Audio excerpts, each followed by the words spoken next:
Before I begin my words, I want to thank all of you for being here and showing your love to my family. And I want to thank the O'Briens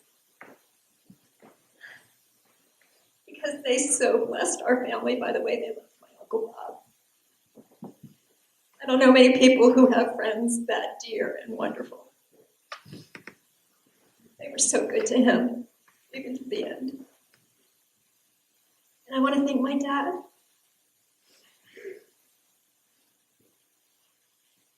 The most amazing man I know.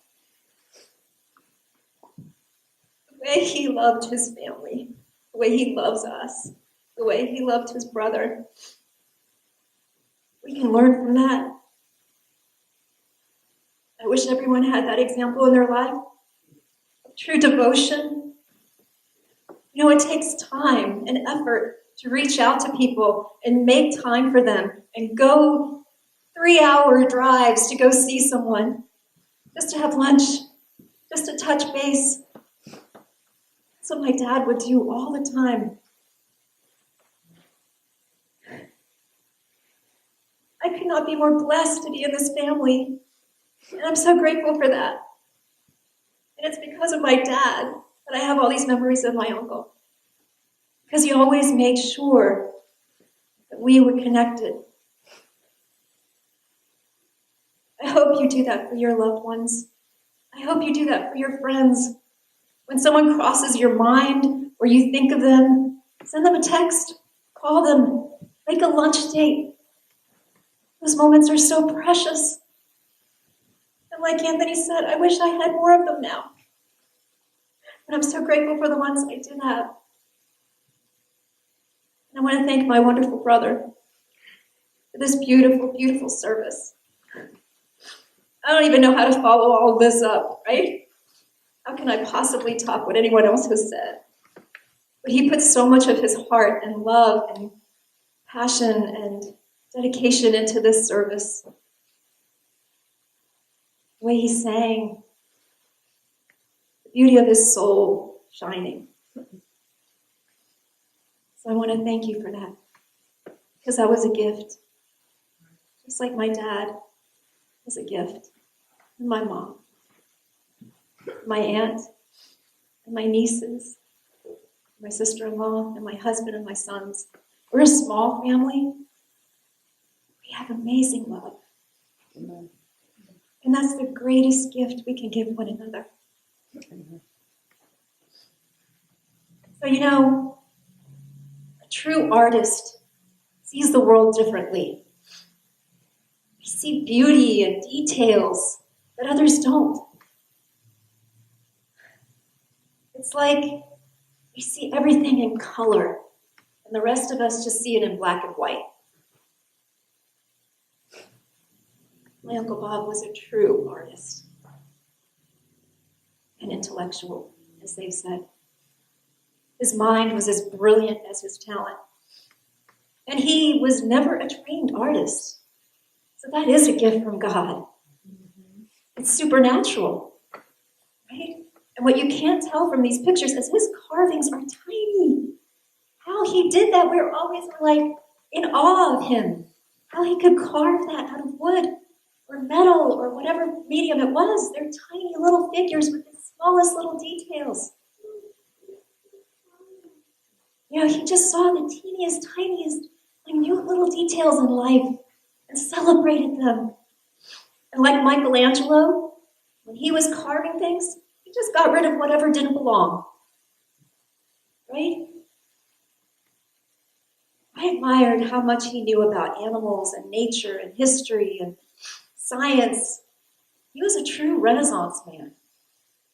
That's how I saw it. And when my grandmother Omi passed, and we were all in the hospital around her bedside, we were so upset. I remember Anthony and I were so upset. And Uncle Bob was so comforting. I mean, his love just poured over us. And then there was another time, probably about a year ago, when I was really upset about something. And he was so kind to me. You know, he could be the sarcastic and had a wicked Eric sense of humor, but under that tough New Yorker persona, he had a gentle and kind heart, a pure heart. My Uncle Bob loved dogs. He loved Trader Joe's, coins, history, witty cartoons, Scrooge, Penguin hockey, TV shows like The Walking Dead and American Pickers, sci-fi authors like Philip K. Dick and Richard Matheson.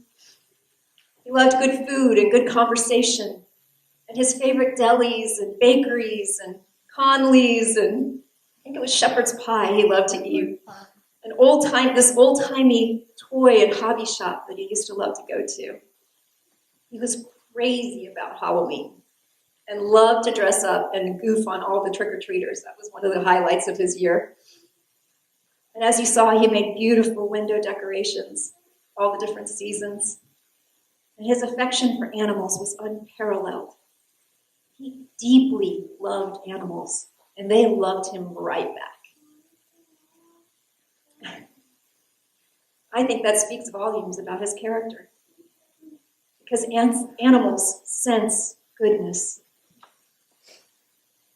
He was always telling us stories about Bootsy, and I think we saw Bootsy in one of the pictures, this sweet neighborhood cat that he sort of adopted, and all the animals and birds that used to frequent his doorstep, and he would feed them. He was so intelligent that incompetence and idiotic behavior drove him nuts. My husband Gerd likes to say, "I ain't got time for stupid." And I think Uncle Bob believed in that motto too.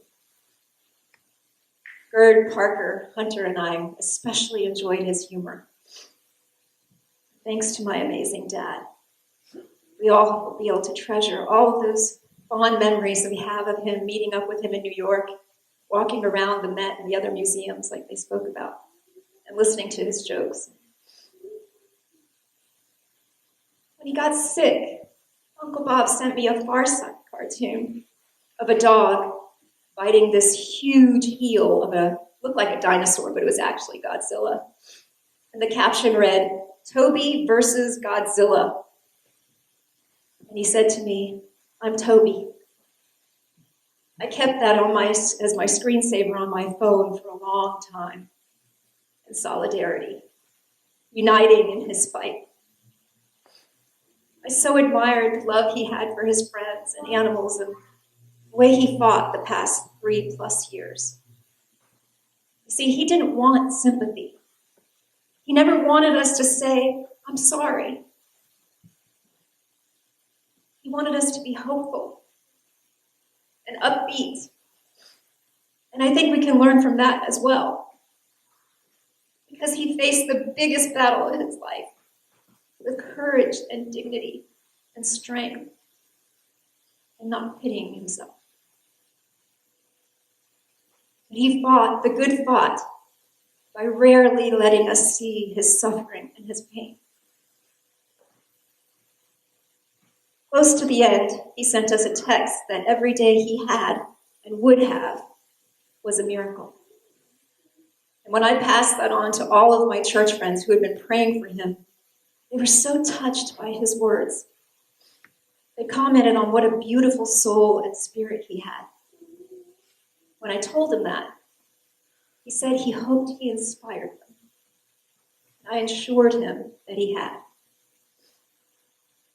It made me think that in his quiet way, he was hoping to inspire us and educate others with his art, teach us something about history and other peoples and things that he thought were important.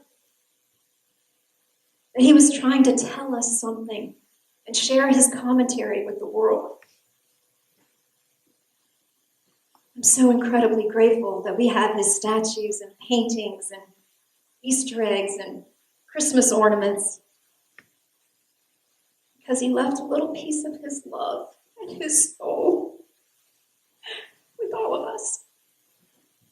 And the other thing they didn't mention is, when he gave you a gift, there was so much thought behind it. He really cared. He gave you a gift that was applicable to you, or a joke he thought of that you thought would work for you, or He was thoughtful in his kindness and in his love.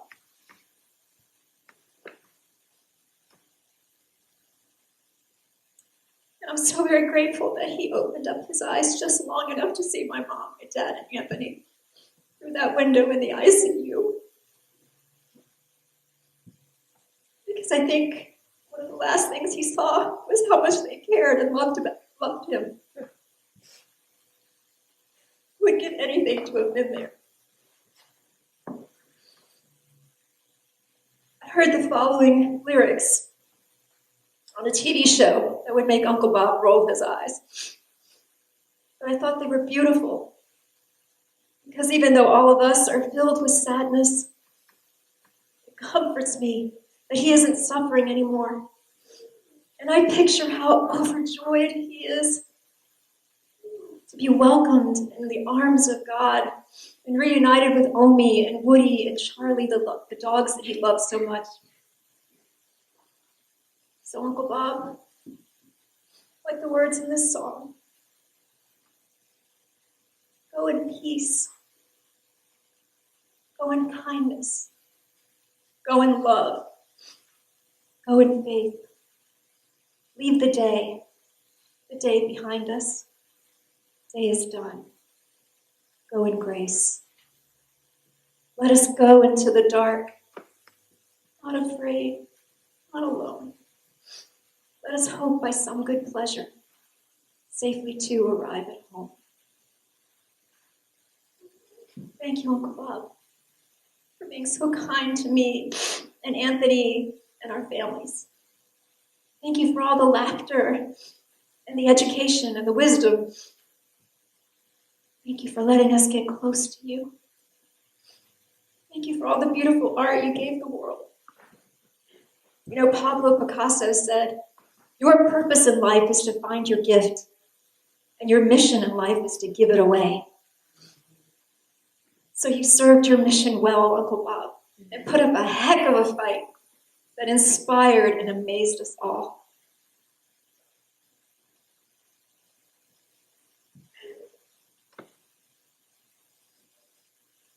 Thank you most of all for making me feel so special ever since I was a little girl. You know that feeling when someone loves you so much that you're just in awe of it.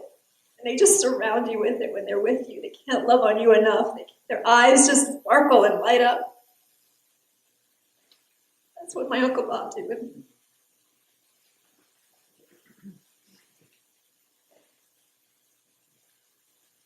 And I'll never be able to thank him enough for that. Peace be with you, Uncle Bob. Please know that we love you and will always miss you. Because like this card that I received from my husband's stepdad, Ed, said,